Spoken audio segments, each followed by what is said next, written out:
Tonight on CBC Vancouver News. That amounts to about $2 million, which is a direct hit against cancer research. Not so giving season. Charities say they're feeling the pinch of the Canada Post workers' strike as fewer donations get sent in the mail. Plus, as soon as I woke up this morning, it was very worrisome because I've never seen this in my life. people in BC worry as the president of South Korea imposes martial law, then lifts it amid tense protests. And I give them an A for making the decision that we shouldn't be spending $600 million on a Starchitecture box. Design scrapped. The Vancouver Art Gallery has canceled the plan for its new building amid skyrocketing costs. This is CBC Vancouver News.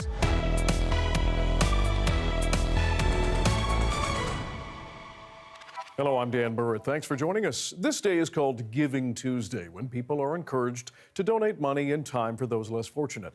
But charities across Canada say they are feeling the pinch of the Canada Post workers' strike, noting a drop in donations as fewer people are mailing checks. Michelle Gasub has more on the fallout. We have 9 house prizes across the province, and this is one of those. Every holiday season, the VGH Millionaire Lottery raffles off luxury homes in the name of charity. But this year, ticket sales are down, in part because of ongoing job action at Canada Post. The postal strike is impacting our lottery as it depends on direct mail for a portion of our sales.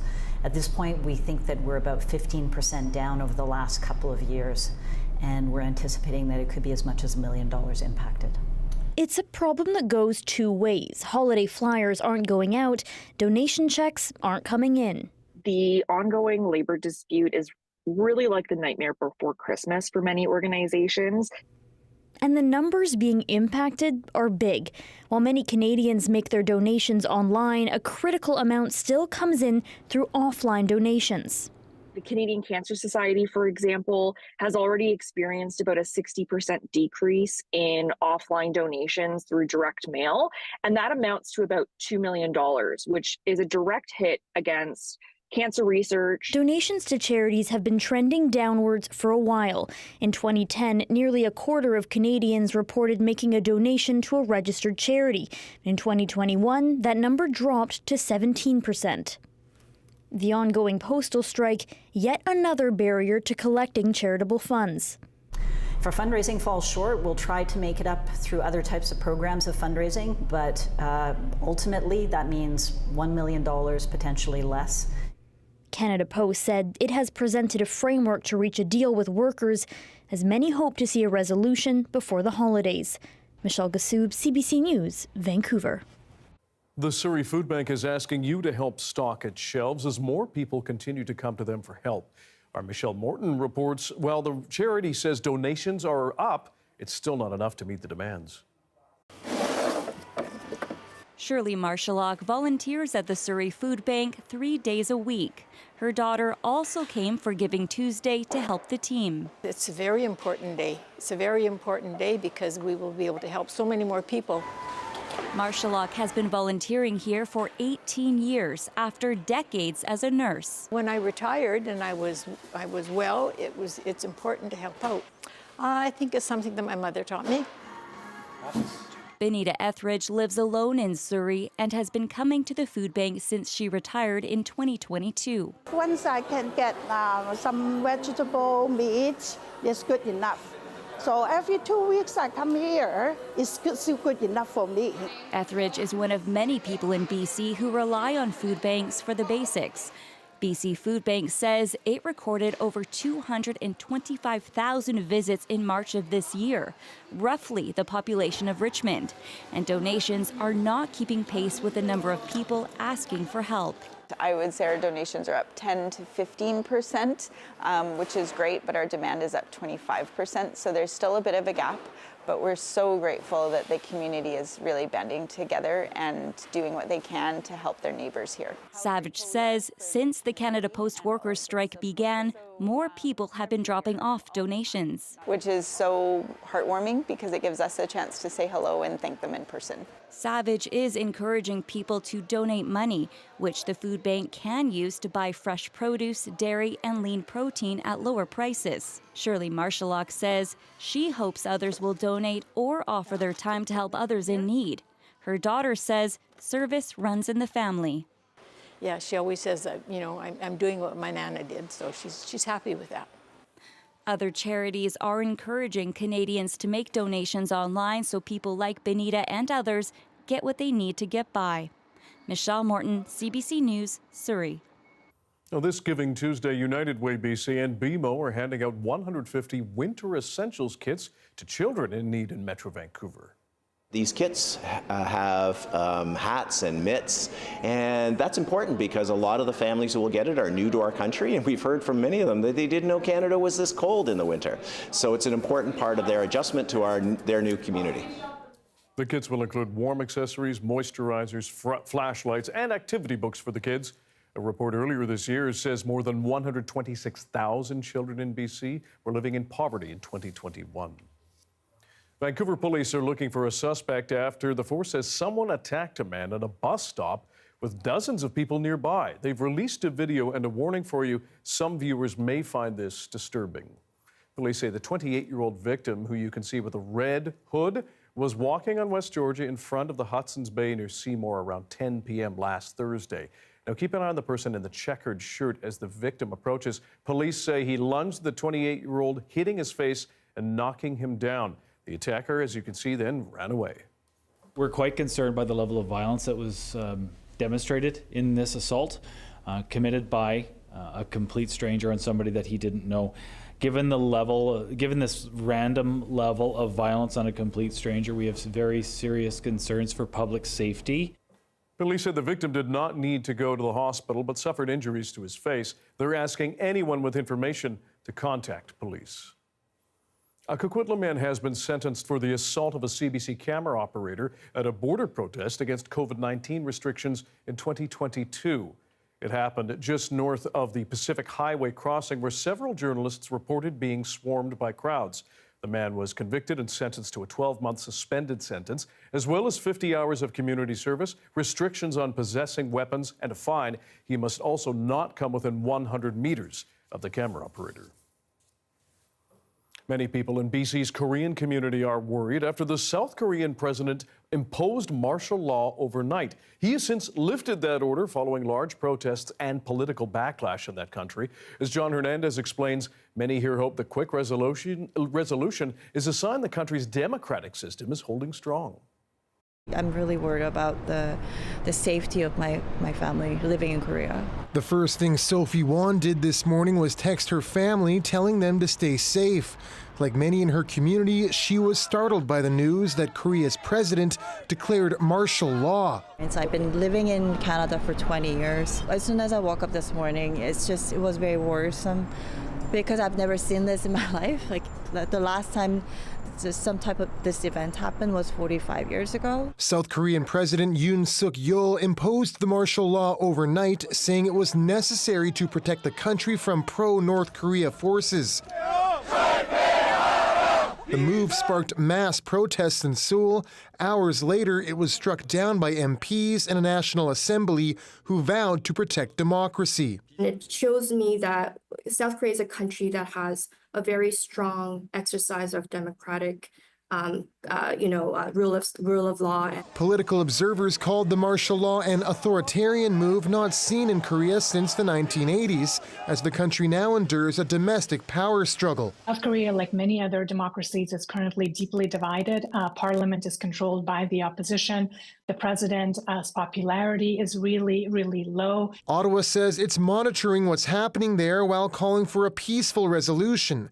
Canada is one of South Korea's largest trading partners, with oil and gas and wood pulp among the largest exports. We also, of course, have close economic and trading relations with Korea, lots of investments. This is an unfolding story with a lot of ramifications. And BC has long been a hub for Korean immigration, food, tourism, and education. There's billions of dollars that's coming in from Korea to BC every year. Political turmoil that has simmered for now, providing some relief to those watching from afar. John Hernandez, CBC News, Coquitlam. After months of speculation and a lot of money spent, the Vancouver Art Gallery says it has scrapped the proposed design for its new building and put the project on hold. Mira Bain says more on why it's been cancelled and the reaction. The costs of the new art gallery project have been ballooning. Construction at this downtown Vancouver site was halted this summer as the gallery reassessed the project. It's still essentially a hole in the ground. The project launched with much fanfare. The proposed building was to feature a distinct wood exterior and be roughly as tall as a 20-story building. In August, the gallery CEO announced the cost of the new building had risen by 50%. It went from $400 million to $600 million. And today, the CEO of the Vancouver Art Gallery released this statement. Anthony Kindle said, "We recognize that inflation has put tremendous pressure on our plans, as it has done with many capital projects following the pandemic. It has become clear that we require a new way forward to meet both our artistic mission and vision and our practical needs." The gallery says it has parted ways with Swiss architectural firm Herzog & de Meuron on plans for the new gallery. Members of the arts community are reacting to the news and expressing disappointment over the failed project, including Bob Rennie, well known in BC real estate as the Condo King and is a leading collector of contemporary art in Canada. Have we spent $30 million on architectural fees and imaginary designs? And I don't know how we got here, but that is a waste of taxpayer money, and it is a waste of philanthropy. Planning for this proposal and moving the old art gallery was underway for more than a decade. The gallery CEO says staff will be sharing more information about its plans moving forward and the next phase of this project. Mira Baines, CBC News, Vancouver. A provincial state memorial service for former Premier John Horgan is set to be held on Sunday, December 15th. It will be held at the Q Centre in Colwood starting at 1 p.m. The BC government says the service will include religious components, music, and words of remembrance. It says information on how people can attend will be released in the coming days. John Horgan died on November 12th after living with cancer for a third time. He was 65.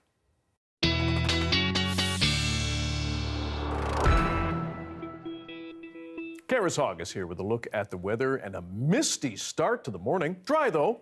Yes, very dry, like no precipitation coming down on us, but lots of droplets in the air in the way of fog, so much fog. If we're looking at the satellite and radar here for Metro Vancouver last night into today, very dry night, very dry day, but this doesn't show the fog, and there was quite a bit of it, and we're going to have that again tonight into tomorrow. So quick look for Metro Vancouver, fog developing overnight into the morning, so be aware for your commute tomorrow morning. But also, Dan, heads up, -6 with a wind chill overnight tonight for Metro Vancouver. Okay, good morning. Thanks, Karis. Thanks, Karis. December 3rd marks the International Day of Persons with Disabilities, and this year also coincides with the 75th anniversary of the GF Strong Rehab Centre in Vancouver. The interdisciplinary team combines their expertise to offer 23 rehabilitation services for more than 400 inpatients and 21,000 clinical visits annually. GF Strong opened its doors in 1949 and is the province's largest rehabilitation centre, having helped thousands of people from across BC and Canada. I feel like a superstar now for walking as well as I do. I can smile symmetrically, and I live pretty independently for someone with the use of only one hand. But easily the biggest gift that GF has given me is to help me be a hands-on mom. And to mark the International Day of Persons with Disabilities, Disability Alliance BC announced the 14 recipients of its Accessibility Project grants, giving organizations up to $40,000 to help support lasting change for people who live with disabilities in BC.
CBC News was granted exclusive behind-the-scenes access as the Surrey Police Service ramped up to become that city's police force.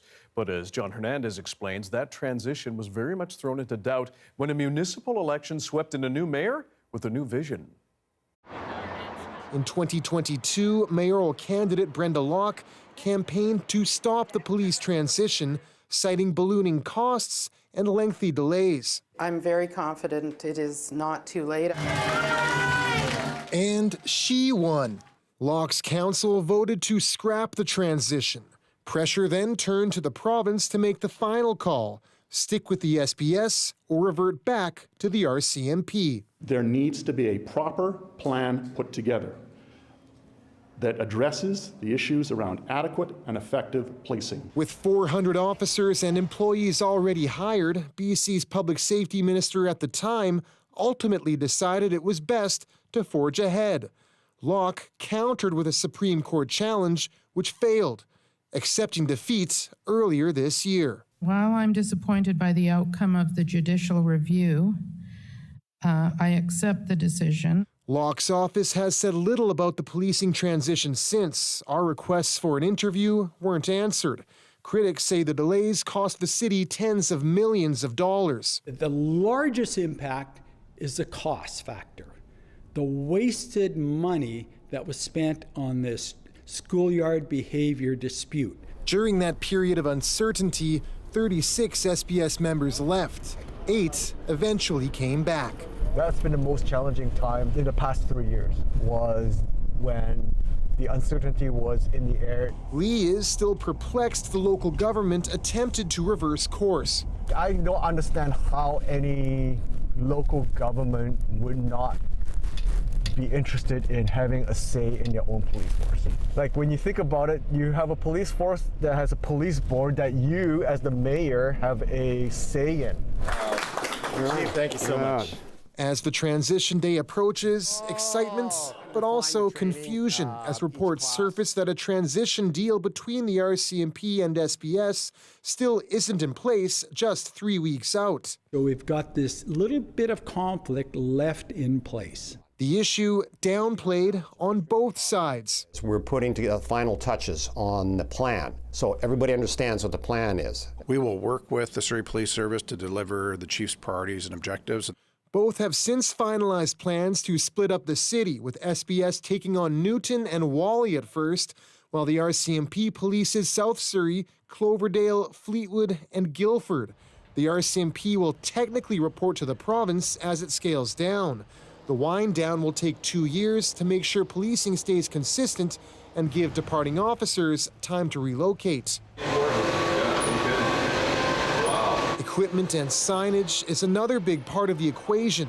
Dozens of police vehicles are getting transferred over.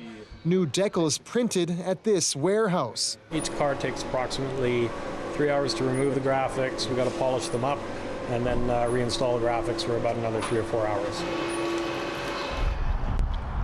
The handover ramps up as November 29th approaches. On the transition's eve, signs outside the Surrey RCMP detachment taken down for the first time in decades, marking the end of an era. It's just before midnight and we're outside the current Surrey RCMP detachment. The Chief Constable of SBS is going to make a historic broadcast to officers across the city. He's invited us inside to capture the moment. This is Uniform 1, Chief Constable Lipinski, signing on for duty. All units, this marks the first official radio broadcast for Surrey Police Service as the City of Surrey's police of jurisdiction. We thank the Surrey RCMP for their 73 years of service and the members who continue to support policing in Surrey. Surrey Police Service, congratulations on this historic moment. To all members, take care of each other and stay safe. A milestone 6 years in the making. The Surrey Police Service still far from a full force, but unquestionably in charge. John Hernandez, CBC News, Surrey. We'll be right back after this break. Stay with us.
If you've been in and around Vancouver the past few days, you may have seen Taylor Swift-inspired signs popping up all around the city. And as concertgoers and tourists start to arrive in town this week, business owners and city officials will no doubt be looking forward to the city getting its boost from Swiftonomics. That's the term come to describe the economic impact Swift's Eras Tour has had on cities she plays in. Take for Toronto, for example, which estimated $152 million in direct spending, and that was expected to grow to almost $300 million as that money continued to circulate. So just how much might Vancouver benefit? Joining us to discuss is economics professor Ryan Herzog. He created Swiftonomics, a Swiftonomics curriculum for his students at Gonzaga University in Washington. Ryan, thanks for being here. First of all, clarify for us, what exactly is Swiftonomics? Swiftonomics is really taking everything Taylor Swift has done with her Eras Tour and applying economic concepts. It was a way for us to connect to students that might not have seen an interest in economics. So Paul Krugman and myself kind of developed the curriculum. And then since then, the whole economic impact of Taylor Swift has just taken off. And I have to ask, how's enrollment been in the class? The classes are certainly full. We rolled out the curriculum to anyone using our textbook. And so we know this curriculum is being used all over the United States. I suspect some of the universities in Canada are also using a lot of this material as well. So students have certainly enjoyed the conversations. What indicators are you watching in the run-up to her tour dates here that might point to people's spending habits around the concerts? We really are just looking at consumer spending. We want to see our consumer spending. We're looking at tourism. How many people, are heading up I-5, going to the concerts, because that's where you're going to get your biggest economic impact measures from, are these out-of-state, out-of-country dollars. Do you think Vancouver might get a bigger boost than other cities because this is the last stop on this massive tour? Absolutely. Vancouver, having the 3 shows in BC Place is going to be pandemonium. You're going to have tens of thousands of people coming from out of the country wanting to see her show before she kind of hangs it up for a little bit. We don't know when that next tour is going to be. I certainly don't expect it would be nearly the size or popularity of this tour, but who knows? But with in terms of looking at the United States right now with the relatively strong U.S. dollar, you're going to see some of these U.S. Swifties, driving up, flying up to Vancouver to hit the last of the shows. And people are spending huge amounts of money going to the concerts, spending around it. How do you square that at a time when people are perhaps feeling the pinch from the cost of living? Yeah, the cost of living in Vancouver, we're seeing it down here just south of you in Washington State. There is a group that I think post-COVID is wanting to get out and experience events, and they're not letting some of the economic, negative sentiment creep in. They want to have fun. They want to do something that's a once in a lifetime event, and they don't want to pass it up. So they're willing to spend, I just looked at ticket prices for any pair of tickets that you can actually see the stage. You're looking at 8,500 Canadian dollars. So it's a pretty steep price, but people are willing to spend it for that once in a lifetime opportunity. They certainly are. Ryan Herzog, we appreciate your time and your expertise. Ryan Herzog, economics professor at Gonzaga University. Thanks for having me.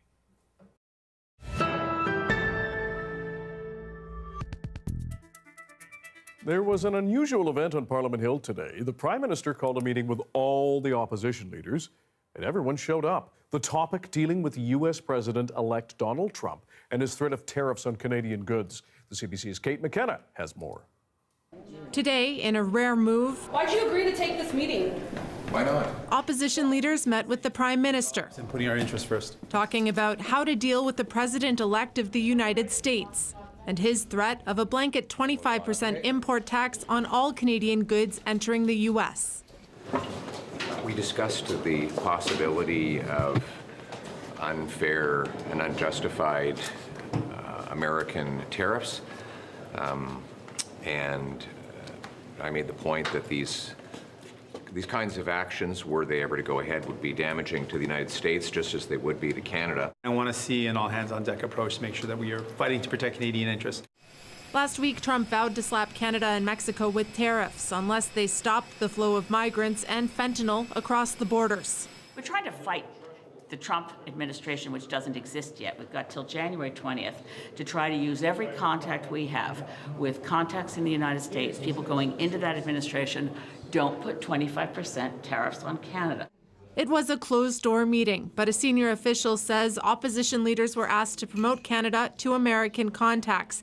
They were also told not to negotiate against Canada in public by saying the border isn't secure. We were reminded, please, do not say things that aren't true. Don't play into Trump's narrative. For at least one opposition leader, that message didn't take. Right now, we're going into this problem in a state of weakness. The Prime Minister has broken our immigration system, broken our bank, broken our borders. We need to fix what he broke to put Canada first. The public safety minister says new border measures are coming, but won't say exactly what or when. We will have announcements to make in the coming weeks, recognizing that January 20th is obviously an important moment. Dominic LeBlanc also brushed off comments from Trump at Mar-a-Lago last Friday, when Trump reportedly said Canada could become the 51st American state. But the fact that there's a warm, cordial relationship between the two leaders and the president is able to joke like that, for us was a positive thing. The Prime Minister's office is trying hard to get all political leaders on board. Last week, there was a meeting with the premiers trying to convince them that a united front is the best approach. Kate McKenna, CBC News, Ottawa. Dozens of protesters occupied the entrance of a government office building in Ottawa this morning. They're calling for an arms embargo against Israel.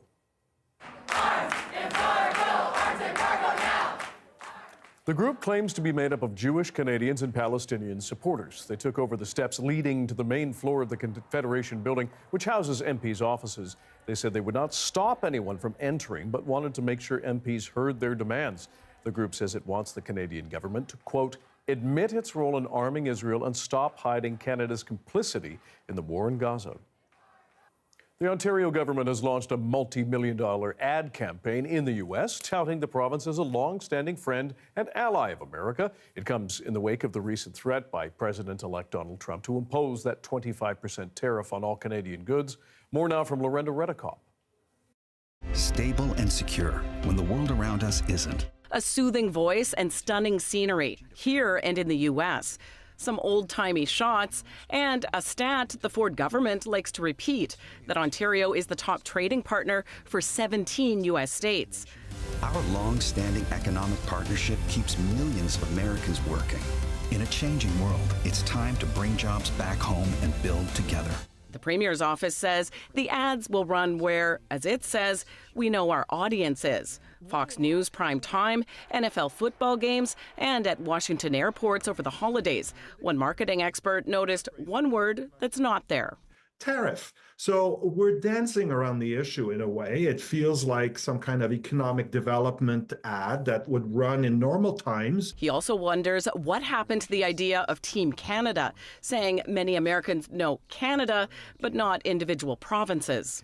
It's not aggressive. It's a classic advocacy, almost hopey-dopey, speak to Americans and their wallets, which is that tariffs will hurt them, probably more than they will hurt us. The ad will also air during the Super Bowl, though not one of those coveted TV spots. It'll just be for those streaming the big game on the Fox Sports app. And they'll expand the ad campaign in January to include Washington billboards and transit shelters. The government hasn't specified the cost other than tens of millions of dollars. It's expensive, right? Like, I would question, if there aren't more economical ways to address this. I as I've said before, I think the Premier should be on the phone with every single governor and talking about our mutual reliance on each other. Things like that, actions like that are just as important, if not more. The Premier has previously met with governors. The Economic Development Minister is headed to Washington next week to impress on politicians the long-term relationship and importance of this province to their country. And for generations more, we'll still be here, right by your side. Lorenda Redekop, CBC News, Toronto.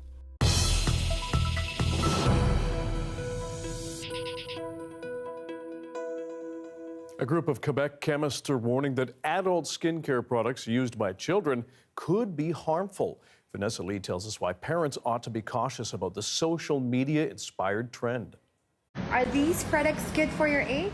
Swayed by videos posted by beauty influencers on social media, many tweens and teens across the country are obsessed with skincare. This moisturizer makes me feel very hydrated. Including 12-year-old Lauren from Toronto. I want to keep my skin healthy because I break out sometimes and I have acne. Oh my God, these look like proper tanning drops. Quebec's Order of Chemists is concerned about the viral trends. Let's talk about how I just had a chat with a 9-year-old who just bought these. It says kids are being enticed to use products meant for adults, not suitable for young skin. We needed to raise a flag on the different exfoliants and anti-aging creams that some kids as young as 5 years old go out and buy in different stores. Anti-aging creams often contain retinol, which dermatologists say is unnecessary for those who haven't reached their 20s, when collagen begins to decrease. They also point to chemical exfoliants containing alpha hydroxy acids and beta hydroxy acids being irritating by nature and can be harsh on sensitive faces. We do know that they are going to cause, inflammation, redness, scaling. This is something that can jeopardize the natural skin barriers for which you need, regular creams and moisturizers. In Sweden, a major pharmacy chain has banned children under 15 from buying products with those active ingredients, saying using advanced skincare that, for example, aims to reduce wrinkles and get a more even skin tone is not something a child needs. So what should a skincare routine look like for tweens and teens? Dr. Ivan Litvinov says to keep it simple. We recommend using a simple, fragrance-free moisturizer and a sunscreen. Hey guys, get ready. Experts say they're still studying the long-term effects as they go up against influencers with their message, less is more. Vanessa Lee, CBC News, Montreal. Still to come, more on the political turmoil in South Korea as the country's president imposes martial law, only to lift it hours later. We'll have the latest on that story coming up.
Pressure is building tonight on South Korea's president to step down. As we reported earlier, the democratic country was upended for hours after he declared martial law before quickly reversing course. Chris Reyes on the dizzying hours in Seoul and what happens next.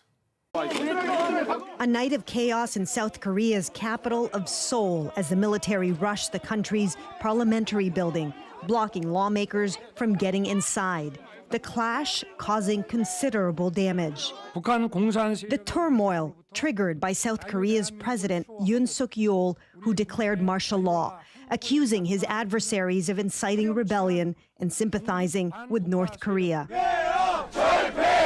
On the streets, protesters chanted "Dismiss martial law" as helicopters circled overhead. The crisis put a spotlight on the growing political struggle between the president's ruling party and the opposition Democratic Party that controls parliament.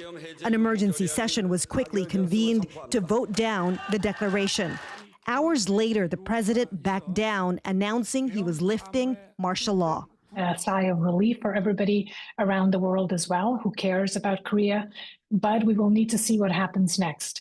It's difficult to imagine a President Yoon, who was already deeply unpopular, to be able to survive this political crisis.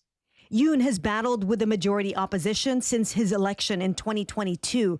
His approval ratings hitting its lowest point this year, with protesters calling for his resignation. Among their complaints, that his policies favor the elite. And now the morning after, even more calls for Yoon to step down. Politics are very personal in Korea. Party politics are important, but individual party leadership even more so. There's always a bit of steam in Korean politics. This time the kettle's boiled over. I think probably we're headed towards an impeachment process, which the National Assembly would have to vote on, and the numbers are against the president's favor.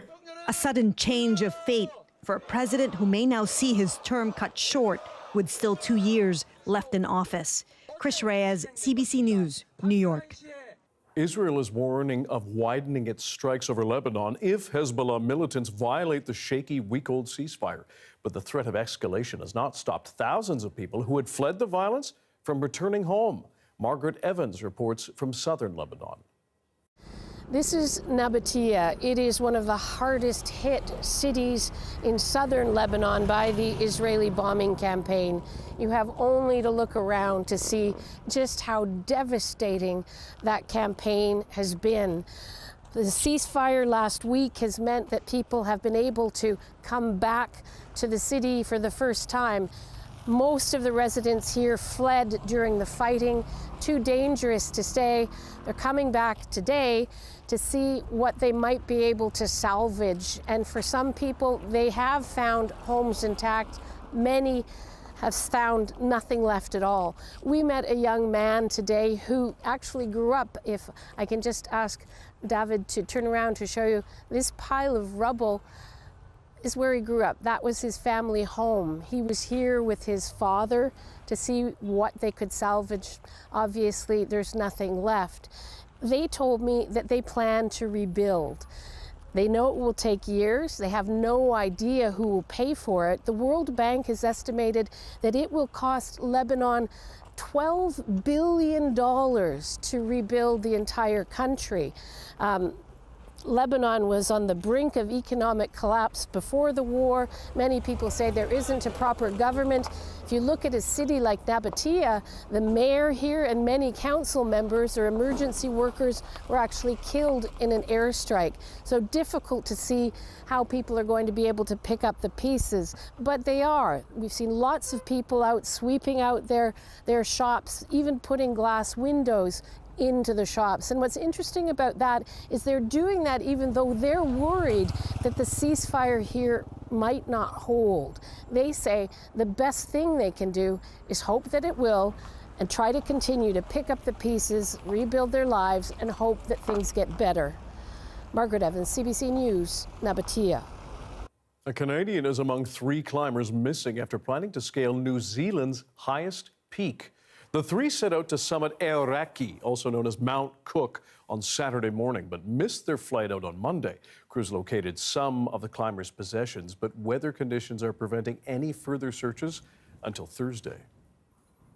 Hearings are underway in the largest ever case presented to the International Court of Justice. Officials from nearly 100 countries are pushing the top UN court for an opinion on what countries are obligated to do about climate change.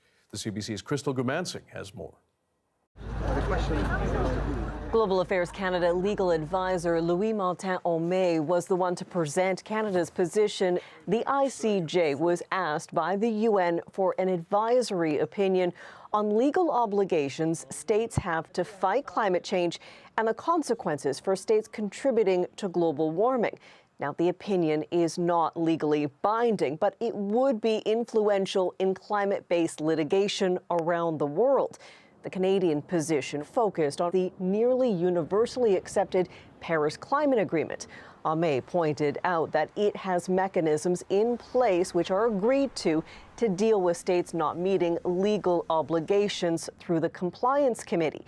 And it was the Paris Climate Agreement that he used to say countries shouldn't be held responsible for actions related to climate change before signing on to the agreement because it is the baseline.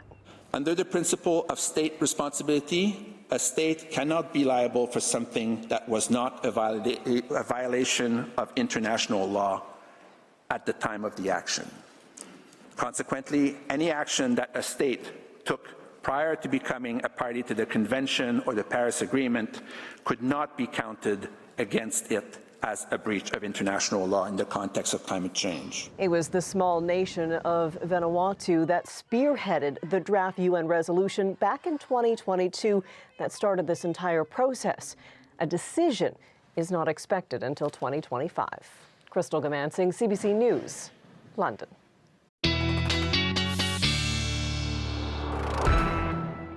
Karis Hogg is here with our BC-wide weather forecast and the full melange of winter precipitation, even though, for the record, when we looked it up, we're not officially into calendar winter yet. No.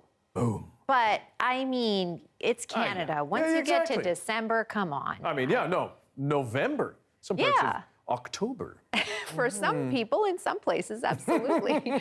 But yes, BC is definitely experiencing a mix of wintry precipitation because of a few storms. So here in the Peace River region, this pink blob, that's the freezing rain. Then there's also snow that's happening, still a lot of snow on the northern BC border with Yukon, and also a lot of rain happening on the north coast. And then we've also got some fog on the south coast and also on Vancouver Island. So, you know, a lot of different things going on. So let's take a look at weather watches and warnings. So as I mentioned, the freezing rain. Now this is the South Peace River region. So it's affecting Dawson Creek, but not Fort St. John, right on the Alberta border. So just be aware of very slippery conditions there, roads, sidewalks, all that type of thing.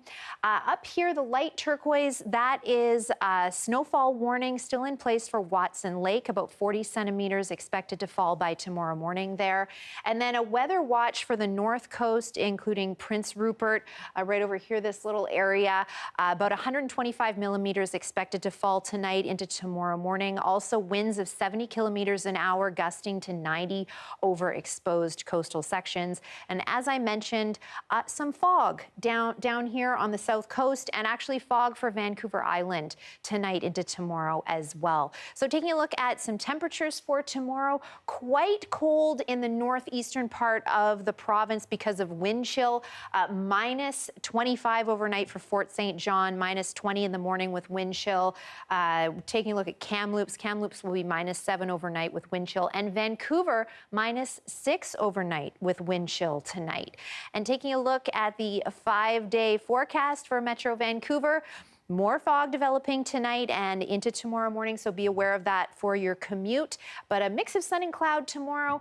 Don't see the rain really roll in until Thursday, chance of showers. Okay, we'll watch for it then. Thanks, All Karis. right.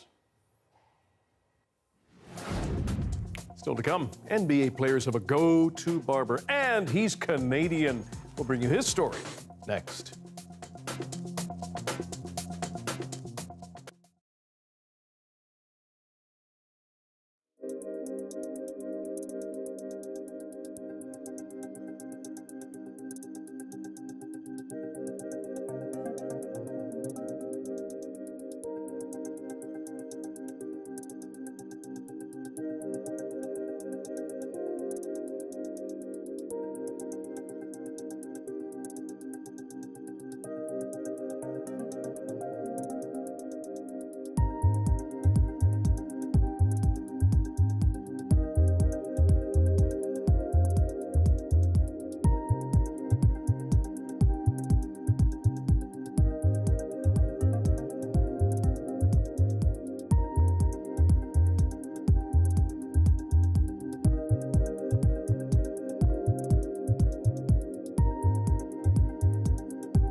This is Vancouver is a new CBC podcast where we explore the issues, the stories, and the people that make this place home. Listen to This is Vancouver wherever you get your podcasts. Hi, I'm Amy Bell, and this is your CBC Inbox. This Friday, December 6th, join us at CBC's Make the Season Kind in support of food banks in British Columbia. The annual charity drive is filled with special programming and festive activities. Also, you'll have an opportunity to meet your favorite CBC personalities and special guests throughout the day. To donate, visit cbc.ca/kindbc, and we look forward to seeing you on December 6th.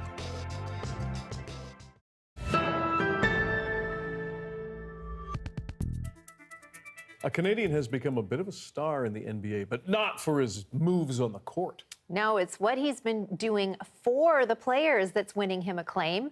Jamie Strachan has that story. In a luxury hotel suite high above the Toronto skyline, Dan Burritt sets out his tools. You don't know what poutine is? What is it? His client, Indiana Pacers all-star Tyrese Halliburton. I've been told that I have an elite lineup, one of the best lineups in the league, and that comes from this guy. So, when people know he's in town or when I'm seeing him, everybody wants to get a cut. If cutting hair was a sport, Dan Burritt's game has come a long way in a short time. I didn't know what I was doing in terms of work and whatnot, and then a buddy of mine that was actually a barber growing up, he he's like, why don't you start cutting hair? Well, he's a complete guard. He grew up with a number of future NBAers in suburban Toronto, including Nickeil Alexander-Walker. Those friends became clients, the job taking him around the league, even to the Olympics. Because it's word of mouth, like if you do a good job, and then the next person wants a haircut, and then it just kind of keeps going. For players, how they look is almost as important as how they play. Their hairstyle and clothing choices transcend far beyond the arena.